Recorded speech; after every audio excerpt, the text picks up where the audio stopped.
자신의 삶을 바꿀 만한 책을 만나는 일도 쉽지 않은데 인류 역사에 영향을 줄 만한 힘을 가진 책을 만난다는 것은 훨씬 더 드문 일이다. 1960년대 초반 아직 환경운동이 있기 전에 한 용감한 여성이 매우 도발적이고 논란의 여지가 많은 침묵의 봄이라는 책을 써서 인류 역사의 흐름을 바꿔놓았다. 레이첼 카스는 그 책으로 환경오염의 위험을 전 세계적으로 의식하게 하였으며 오늘날까지 지속되는 환경운동에 불을 지폈다. 카스는 살충제와 맹독성 화학물질을 사용하면 모든 생명에 해가 된다고 공개적으로 표명한 최초의 사람 중 하나로 처음에는 동료들까지도 비웃고 헐뜯었지만 끝내 20세기에 가장 중요한 목소리를 낸 사람으로 손꼽힌다. 침묵의 봄은 여전히 환경보호론의 초석으로 널리 알려져 있다. 지구에 외계인이 계속 침입하고 있다는 사실이 사람들에게 널리 알려지기 전인 지금, 한 용감한 남성이 이전에는 조용히 영적 교사로 지내다가 지구 밖에서 전달된 놀라운 소식을 알려주고 있다. 초대받지 않은 외계 방문자들의 은밀한 활동이 인간의 자유에 심각한 위협이 된다는 것을 분명하게 선언한 이 시대의 최초 영적 지도자이다.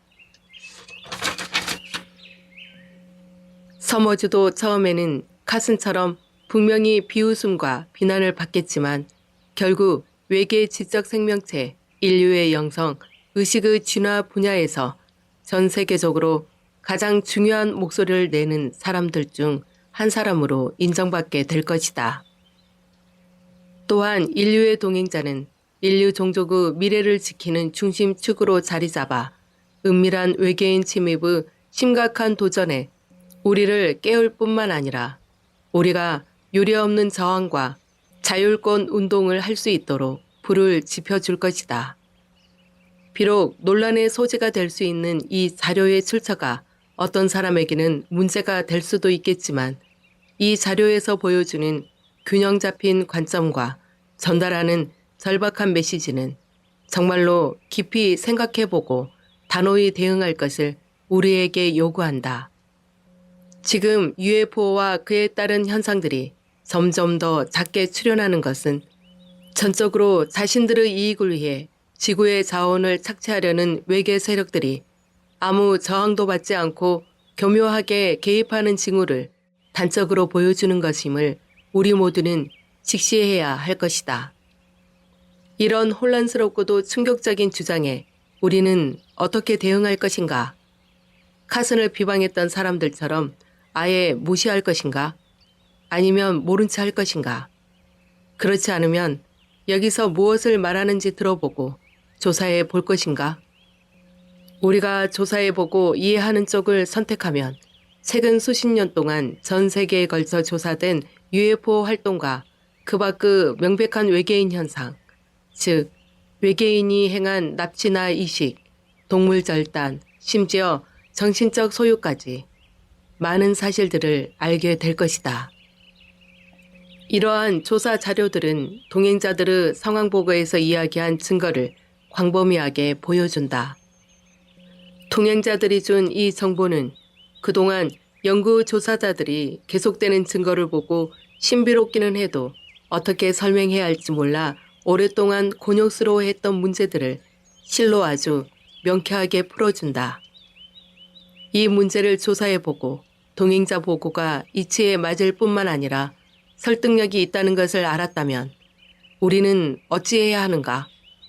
깊이 생각해보면 지금 우리가 처한 어려움은 15세기 초 유럽 문명이 아메리카에 침입할 때와 매우 닮았다는 결론에 도달할 것이다.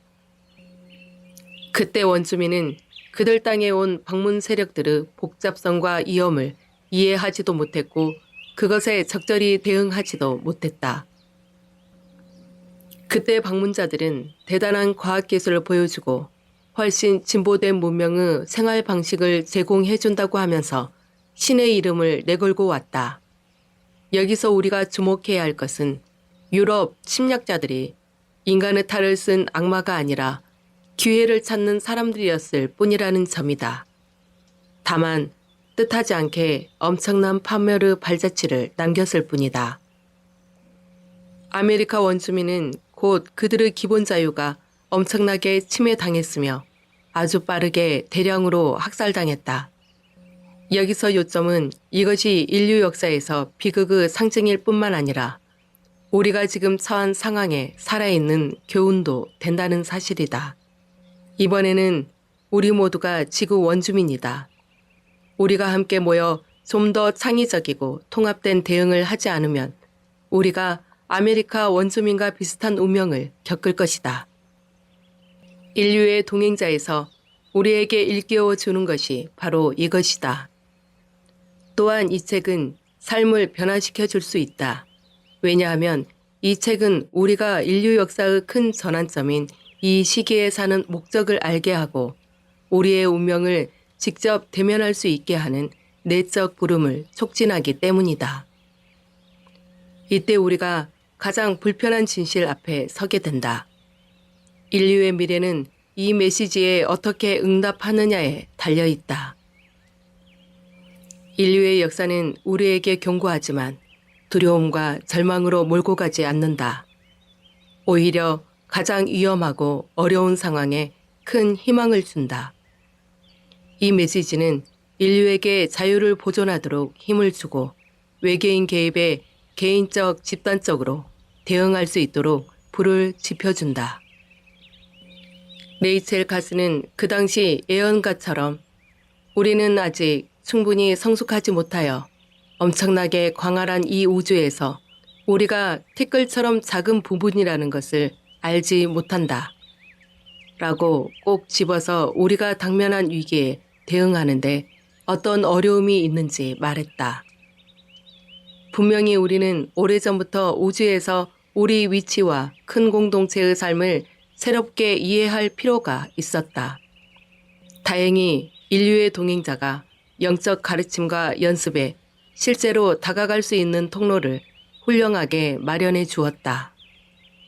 그래서 지구 중심이나 인간 중심에서 벗어나 인류가 성숙하려면 무엇이 필요한지 우주적 관점에서 거듭 알려주고 있다. 인류의 동행자는 결국 우리의 모든 기본 현실 개념에 도전장을 내미는 것과 동시에 진보를 위한 가장 큰 기회와 생존을 위한 가장 큰 도전을 주고 있다. 현재의 위기는 인류의 자율권을 위협하기도 하지만 동시에 인류가 통합하는 데 필요한 바탕을 준다. 이런 큰 일이 없다면 인류의 통합은 거의 불가능할 것이다. 인류의 동행자에서 제시한 관점과 서머즈 선생이 보여준 방대한 가르침과 함께하면 우리는 필요한 영감을 얻어 더 깊은 이해로 인류가 진화하는데 함께 봉사할 것이다. 20세기 가장 영향력을 가진 백인을 선정하는 타임지 기사에서 피터 매티스는 레이첼 카슨 여사에 대해 환경운동이 있기 전에 한 용감한 사람이 있었고 그녀가 쓴 용감한 책이 있었다 라고 썼다. 세월이 지나 우리는 마샬 비안 서머즈 선생에 대해 외계인 개입에 저항하는 인류 자유운동이 있기 전에 한 용감한 사람이 있었고 그가 쓴 용감한 책 인류의 동행자가 있었다 라고 비슷한 이야기를 쓸 수 있을 것이다. 이제 우리의 응답이 더 신속하고 더 단호하며 더 단결하기를 빈다.